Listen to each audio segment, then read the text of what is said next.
So yeah, thanks, number one, thanks so much for actually making it over to Saskatchewan. I'm really excited to be here. Excellent. So yeah, we don't get a lot of visitors. We're not quite on the number one vacation destinations on the planet just yet. So great to have you come here and see what the prairies are like. I think they get a little underrated. I think there's a lot to see here and enjoy. So hopefully you enjoy your time here. Most of all, thanks so much for connecting with our community here and giving us insights on game development specifically. So I just want to give people a bit of an introduction here to Cassie. If my phone will turn off exactly when I need it. So Cassie is a freelance community manager based in Atlantic, Canada, having assisted with projects which include Noxia Somnia, Cubics Elements, Caravan SandWitch, Boy Band Hill, and Peglin. She has experience building, managing, and moderating communities, as well as social media marketing. She also volunteers as an organizer for Women's Game Jam Canada and is the community director for the Interactive Association of New Brunswick. She's also an ambassador for the Gamers and Women in Games, striving to spotlight and recognize marginalized people in the game industry. So certainly I have had a lot of Caravan SandWitch in my feeds. Yeah, my contract has ended with them, but for the short time I was there, it was so exciting to work with them. Yeah, it's fantastic to see just how much coverage that game seems to be getting. It's just launched like 2 weeks ago or maybe last week or something. Yeah, early September, I think on the 12th. Yeah, so yeah, definitely on point for current events here in gaming. So yeah, you've had quite a few great games there in your gameography or ludography, whatever people's preferred term is. So I was wondering if you could tell us a little bit about how you got started in the game industry. Yeah, so I do freelancing on the side, so it's not my day job or anything. But I wanted to try to do something in the field that I like. So during COVID, obviously, there was not many chances to go out and do things. So I was recommended to try to find online communities to be able to, fill in the gaps of loneliness and everything like that. So so I joined some communities, and some of the communities that I was in were involved in games, and they were kind of looking for volunteers to help community manage or manage their social media. So I said, I'll help. I know social media, not as a job obviously, but I could definitely try to help you out. And then as I continued to do that, I really fell in love with the role of a community manager. I really like interacting with the community. I play games myself, so it's really cool to be on the other side of things and be able to, field questions to the developers from the players. So I kind of just searched around for like a job. Any people hiring, I didn't expect anything of it, but I was just trying to use my volunteer experience as something that would give me an in to the industry. And that started me off with being offered an interview with Red Games of British Columbia and the game Peglin. So I was brought on to help with the game Peglin for their early access days. And so that was kind of my first into the industry, and then I've been doing that for over 2 years now. So community managing, so it's been really great. Yeah, so in terms of connecting with companies to even just volunteering, like were you going directly to specific game companies that you knew and liked and like trying to get onto their discords, or like local community discords or? Yeah, so I kind of just, I basically used my X account, my Twitter account to look for any sort of freelance community positions. And then I would just apply through that. I would also join Discord servers and try to get a sense of the community before applying so that I would have a better sense of what to say in my interviews. To say, oh, I'm already familiar with what you're doing, or I'm already familiar with the game. So that kind of really helped me land the positions that I've had. So I'm really grateful for that. So, yeah, a big part of it is, making sure you do the homework, know what the company is doing so you can speak directly to it in order to, make that case that you're the person to join in. Yeah, it really helps that you know the game genre as well. That's really helpful. So like you specifically targeted specific genres that you liked as well? Yeah, like I really just applied for companies that I knew that I would be able to work well with, and obviously if it's a game that I kind of resonate with, then I know that I would do a better job of managing that game because it's a genre that I like. So I kind of just veered towards the jobs that have games that I would normally play myself as a player. Makes sense. Now, how do you go about approaching companies? Yeah, so I would basically just contact them the way that they asked in the job application. So normally it'd be through like an email.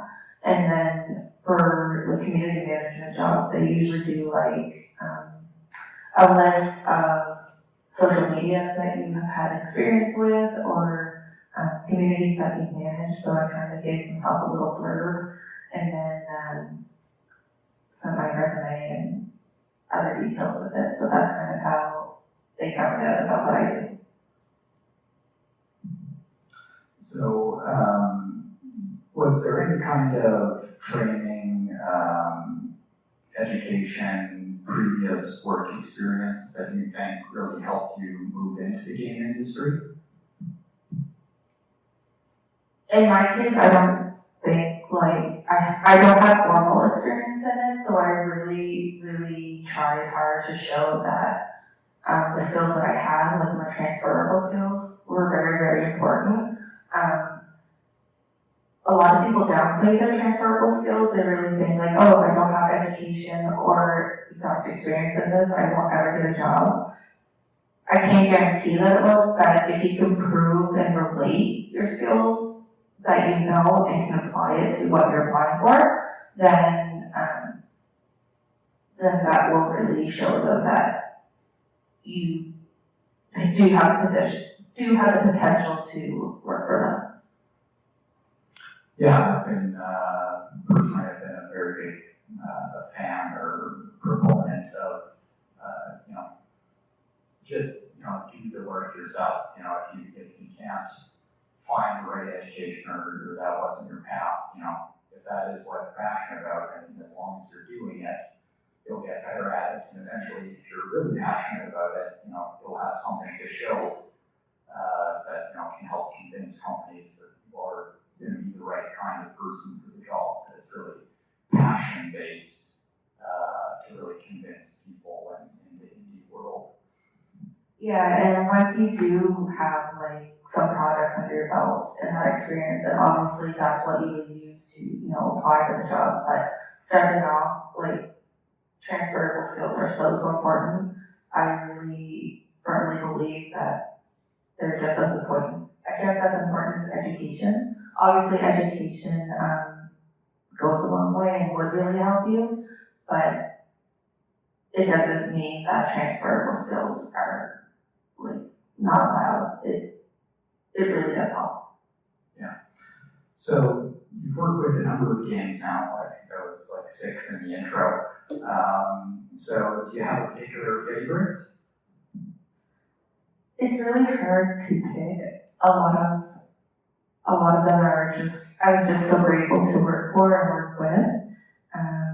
Caravan SandWitch was my biggest one. It was really just amazing to see the community grow as fast as it did, because when I was brought on, we were just basically launching a demo and trying to gain that community, so that it kind of reached a high amount of wish lists and high amount of attention. It was just super, super pleasing to me, because then I realized that all of the hard work I've done, it's like worth it. I was really excited.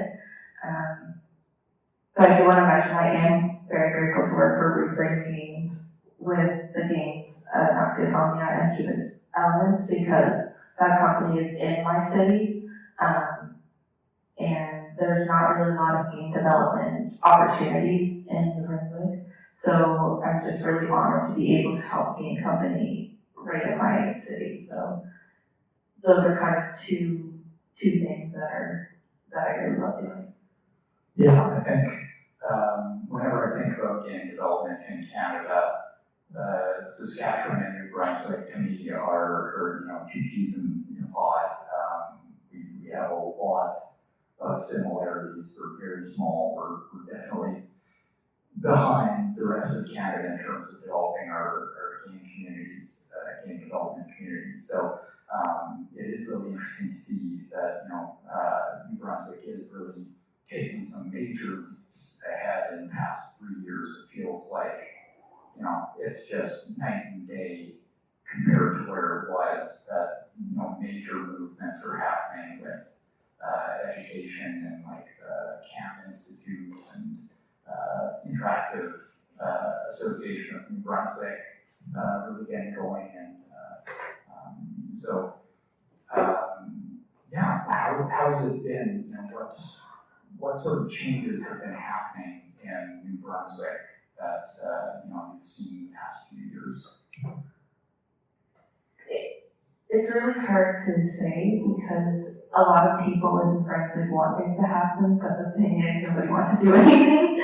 They're like, I don't want to do it, but I want something to happen. So, Interactive Association of New Brunswick was founded this year as a nonprofit. So that was founded back in March, and a couple of us, like the president, has been really trying to work hard at creating this, but he didn't really have enough people to be able to make a board or make something happen. But fortunately, there was a few of us who really connected with his beliefs and what he wanted. So we decided to form the Interactive New Brunswick as a way to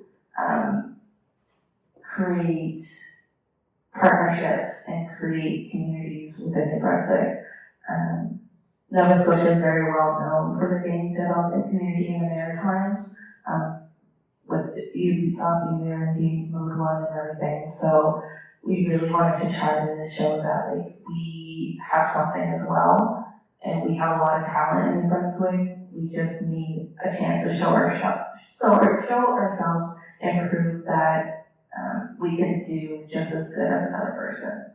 So Interactive New Brunswick's goal is to sort of connect everyone and plan events and give resources for people to be able to get a job or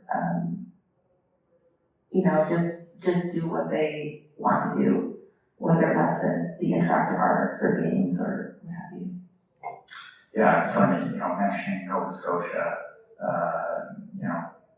the next province over has a much bigger city that has a Ubisoft in it, just like Winnipeg and Manitoba. We both end up staring across the border, looking at all those opportunities and wishing they were here. So, the connection here, I think, between New Brunswick and Saskatchewan is really quite hilariously parallel. So, with Interactive Association of New Brunswick, just getting started, you are the community manager for it. So, how do you manage to reach out to new people and convince them that they do need to get involved? Yeah, so it took a long time for us to sort of decide when to start our memberships and things, so that's kind of just started now. But what we do is plan a virtual event every other month on our Discord server, and then an in-person event every other month, so that we'll have something alternating for those who can't really make it, because with Nova Scotia, basically everything is in Halifax, so that's easy for game development game developers to plan things. But with New Brunswick, there's actually a lot of people spread out, so what we've been doing is kind of like a road show, where like we're trying to visit like the different cities. So we just hosted one recently in Moncton. The first one was in Fredericton, so our next one will be in St. John. So we're kind of just going to be hopping around to be able to cater to the people in each city. So that kind of really helps us gain a better understanding of who actually wants things to happen, who actually wants to be involved in this. But that's kind of like what we're trying to do right now, is just create events where people can join either in person or virtually. And then maybe we'll visit some schools and stuff, because there's a lot of game development courses going on. So a lot of people are really interested in us as well. And I heard that a lot of schools are interested in working with us, so that's really exciting. Yeah, it's been fantastic to see, JDAP posting regularly about getting events and meeting people and really seeing that community growing.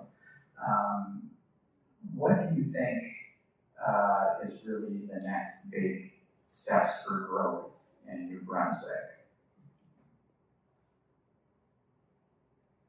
I think just being able to give them a chance to spotlight their work. They don't have a lot of opportunities to do that, so we really want to use our organization to be able to, again, just prove that we do have talent and we do have people who are able to work just as well as another. And also New Brunswick doesn't actually have any game tax credit. And that's kind of the biggest thing that we've been fighting for. And that's, since we don't have that, a lot of people are not able to, do things because we don't have that credit.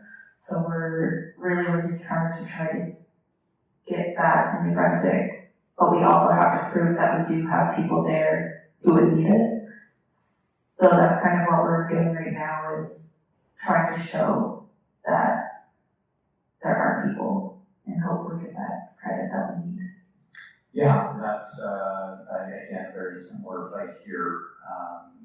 We've thankfully now got some provincial grants going into game development, but we don't have the tax credit system that we have seen so successful in BC and Ontario and Quebec, that it really allowed companies to turbocharge their hiring for job creation. So again, a lot of similarities here. So it's this is one of the reasons why I was so happy to be able to connect our provinces. They don't have a lot of history working together for obvious reasons, 1,000 miles apart, but I think there's a lot that we can learn and support each other in.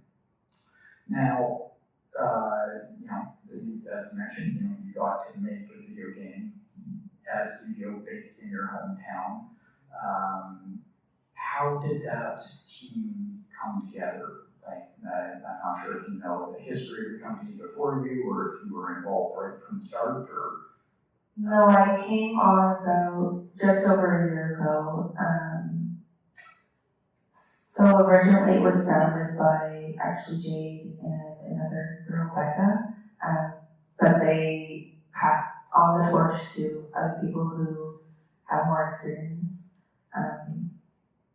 I don't really know the full history of how that happened, but basically it was passed on to Jeff, and he was the one to sort of keep going with the company, and I was brought on board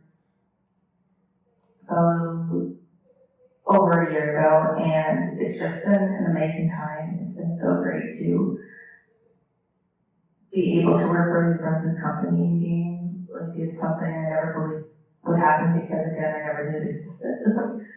So I believe that networking is super, super important.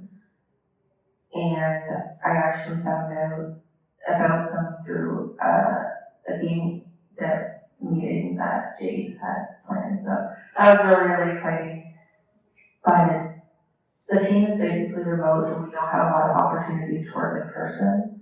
So a lot of our stuff is online, but we work really well with communicating and meeting and planning out things to be able to market and manage our communities.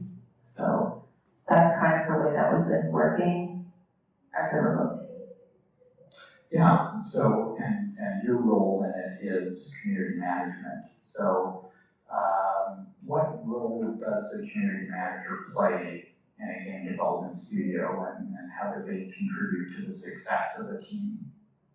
I kind of like to think of myself as like a front desk agent because I'm the first person that sort of players would talk to or interact with before they interact with the developers. I filter the information, send the desk messages, give them the feedback that the players give. So it's kind of like I'm a middle person where I'm just fielding questions and answers from each party. It's a lot of fun. I really, really do enjoy it. I really love hearing players' feedback and their suggestions and what they think of the game. I really think that feedback is so important as long as it's constructive. But like, I think the players are so important and really, really can give us a good sense of how our game is doing and if it's something that works. And obviously we do try to take as much suggestions into consideration, but obviously it's not possible to change everything in our game, but I definitely try to share as much as I can with the team to give them a better sense of, okay, maybe we could take this into the next game. And hopefully make it just as good as this one or even better. That's kind of what I've been doing. And then I also help with social media management, so that's something I do with helping with the communities outside of Discord. Yeah, that's interesting. You know, I always sort of immediately put community management under the marketing umbrella, because that's just always where my mind goes. It's communicating, getting things out, making sure people are happy and talking about the game. But there's actually a really important role there on the quality assurance side. That, you know, essentially whatever the players' problems are, you're the one that's trying to, you know, coalesce them and translate them for the team to understand. So there's actually a really interesting, you know, dichotomy to the role that there is a technical side to it and a social side to it that you really have to manage both sides of the equation. Yeah, it's definitely really difficult. But I do enjoy it. It's a lot of fun. So another thing, particularly with building communities, that I wanted to ask is, you're involved with the Women's Game Jam, with Women in Games, with the Gamers, and so as a developing community here, you know, it's vitally important that we make sure that, you know, women are included in this industry. And, you know, the industry has definitely had a lot of problems with inclusion and diversity. And so I was hoping that you might be able to share some insights and advice for how we can, as a community, make sure that we are inclusive and open and welcoming, and we can get that fair representation. I think just finding a community that you feel included in is the biggest thing, to be in a community that accepts you for who you are, it wants to listen to you, wants to hear what you're doing. That goes a long way to a person, because that's exactly what happened to me. I was trying to find communities, but I didn't really feel like I connected with a lot of them, and then I actually stumbled upon the gamers, and then I felt really, really happy to be part of that community, and they helped me with a lot of different things. And they actually helped me a lot with getting into the industry as well, so that community I'm really, really grateful for. So with including people, just giving them resources, giving them a chance to apply and be treated equally, like not hire them because they're female or non-binary or what have you. It would just go a long way to actually just consider them, whether or not like you do hire them, but just to include them and say, oh, I'm definitely interested in what you do. That really goes a long way, because then they would know that what they're doing currently is good. They're doing something that would get them into the industry. Because I always say, if you're offered an interview, you have something that they want. You just have to prove that you're the person they want. So, yeah, I think it's just, again, just having the resources and compassion to be able to include them. Yeah. I think that's a great point to raise, in that a lot of people, the industry are, hopefuls through the industry are often very,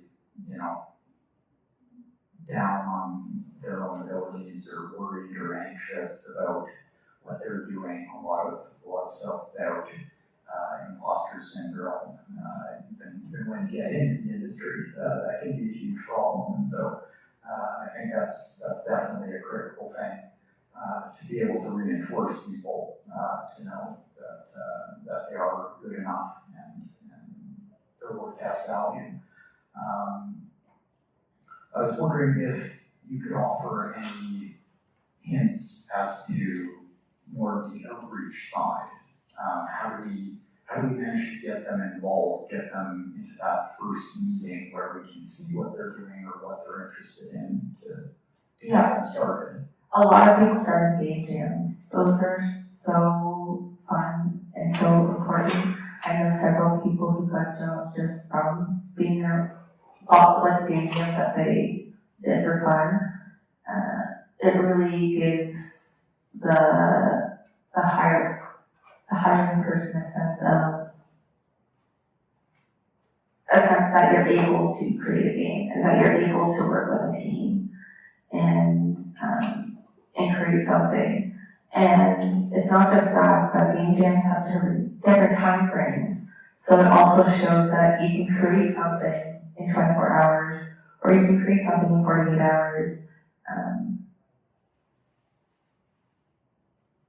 So I think game jams are the most important ways to start out, and they really do give you a lot of resources as well. I know with World Game Jam Canada, we had keynote speakers for our opening ceremonies, so it kind of gave people a sense of the industry and what people are doing in the industry.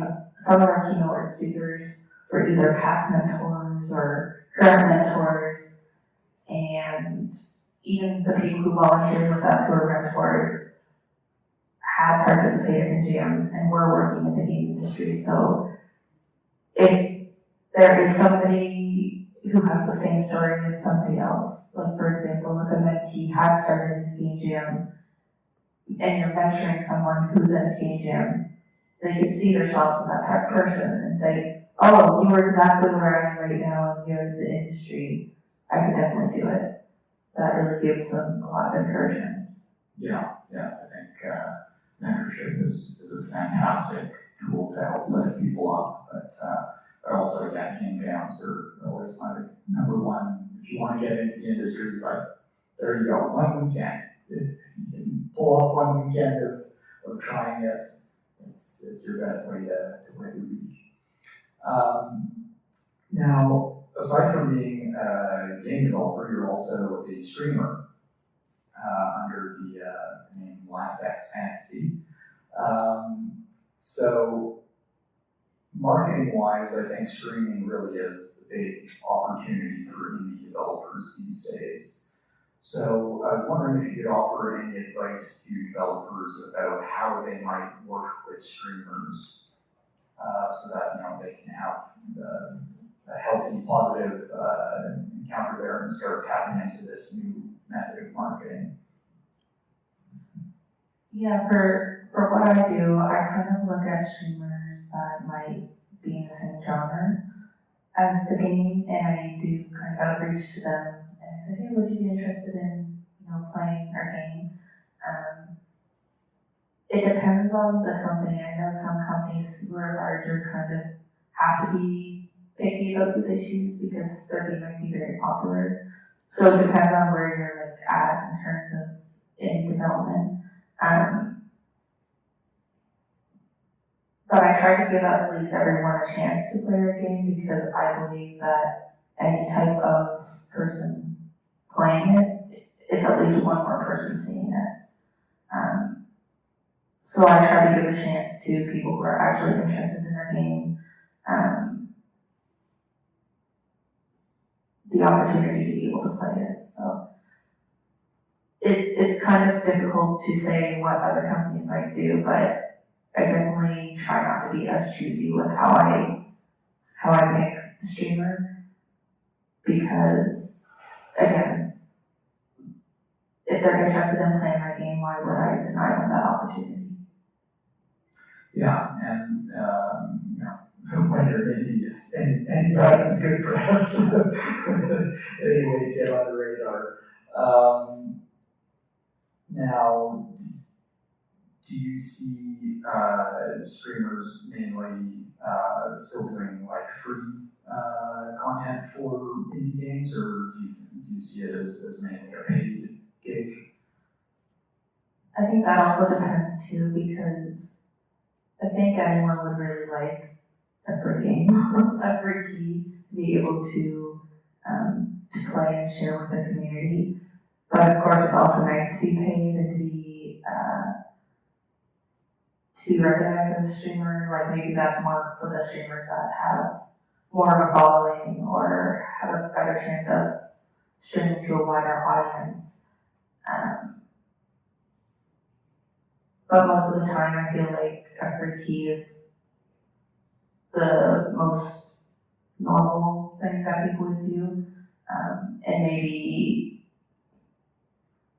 advertise their channel a little bit as well. Like, hey, the streamer is playing my game, check them out. So it's kind of like a two-way street. Like you stream our game and we'll help highlight you. So I think that really goes into creating a great partnership and definitely being able to have a contact to showcase your next games. Yeah. Once you have a partnership, if you can maintain that, that's one less hurdle you have to do on the next game. And I think that's a big reason why second and third games are really much more successful for an indie. Is less legwork next time. And paid partnerships really depend on how big your studio is too, because if you have a budget for that, then obviously that will go a long way. But for smaller indie studios, you don't really have a lot of funding or anything to be able to pay streamers. So the only thing that you can offer is the key. And again, a lot of people are really grateful for that. So whatever I think would work. Yeah. Now, there's also the other side of this. So Steam has been really pushing towards having developers do live streams of their game as promotion. And so we've seen a lot of ability to get SEO on Steam by doing streams yourself as a developer. Since you are a streamer, do you have any advice for game developers that might be looking into trying to do streams for the first time and trying to tackle that new skill set and demand on top of everything else they're doing? Any advice for them? I think the streams for Steam really help if you're involved in some sort of event or festival or or anything similar, because then they can click the banner that'd be at the top of the Steam page and be able to see all of the games that are involved in the event. So I think that's a really great way to showcase your game if you're involved in an event like Steam Next Fest or like puzzle game event or anything similar like that. So I think that is a really great way of showcasing the game, especially if you have the community as well to be able to spread the news and share the news. With Twitch, it's a little bit more difficult because if you're not already if you don't already have a huge following, then the algorithm, it'd be really difficult to find you unless people already know about your game or you're promoting it on your Discord channel. So my recommendation would go the Steam route after applying for events. And you can even do it without being involved in an event, but it would definitely be seen more when there's already eyes on the Steam page looking for games to play during the event. Yeah. Yeah, also, just a Twitch channel, works too. If you're doing the work, you might as well double tap what you produced. Are there any, technical production side tips you would recommend to people? If they've never done streaming, how would they go about learning? Yeah, so for me, I started from scratch. I use OBS. It's a very simple platform to use once you get the hang of it. And there's a lot of YouTube tutorials about it, and a lot of simple, or explanations with simple explanations about how to use the platform. It's super easy to follow. So I would definitely recommend OBS as the way to, stream your game. There are obviously other platforms, but for me, I personally recommend OBS. Okay, excellent. So any other advice?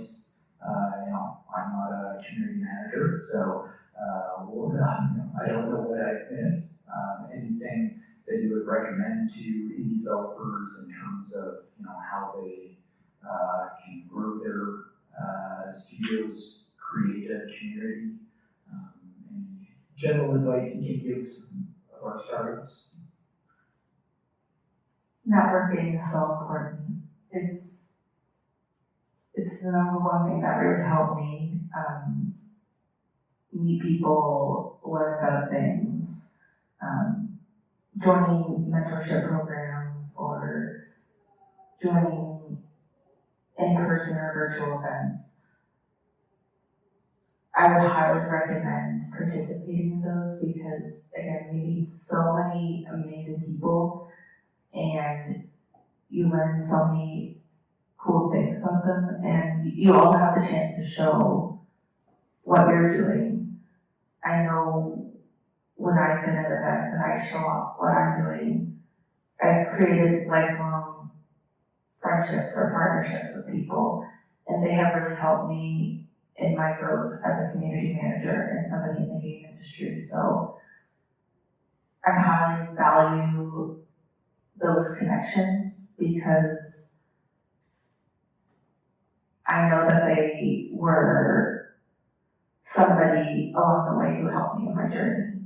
Whether it is in a big way or a small way, I know that that one conversation I had with them really resonated with me in some way because it led me to do something that really helped me improve myself. Excellent. Lastly, are there any recommendations you might have for resources or people to follow that people can get started? They want to know more about New Brunswick or about the industry in general. Any sort of names leap to mind where people should head? So I definitely use your LinkedIn as a way to find resources for in a professional way. There's the names of slipping my mind but I know the first name of the person's Amir. Oh yeah, I'm here. Yeah, so he has so many amazing resources to share, and there's another person, the name slipped my mind, but his first name's Kevin, and he shares a lot of community management resources and jobs. So I know through them they share multiple other people who have platforms that promote different sort of industry positions. So I would really recommend following them. I would also follow like your interactive associations, or even your fellow game developers. They also have a multitude of resources to share, I'm sure. So again, just make use of your connections that you already have, and it'll expand to even more. Excellent. Yeah, so I think that's sort of the spirit of why we do these game meetups, is make sure that we can all connect and share tips and resources as we find them. So thanks so much for being a part of one of our game meetups here in Saskatchewan, and it's fantastic to make the connection with you and hopefully with the rest of New Brunswick as well. Thanks so much. Thank you, everyone. Yeah, thanks for coming. So yeah, after this, we'll just do our regular meetup. We can have people demo their games as usual, and we can go get some tours to poke around the building, see what else is up. I do want to shout out to Cultivator and Connexus. They have done some awesome work here in the past 5 years, I guess. It's that one fast. They have actually helped a number of game projects and companies, so it's great having a resource like them as well to help build this industry, and so yeah, great to have everybody come together in this meeting like this. So without further ado, I think we can dispense with the formalities and start making those connections. So thanks so much for coming. Thank you again.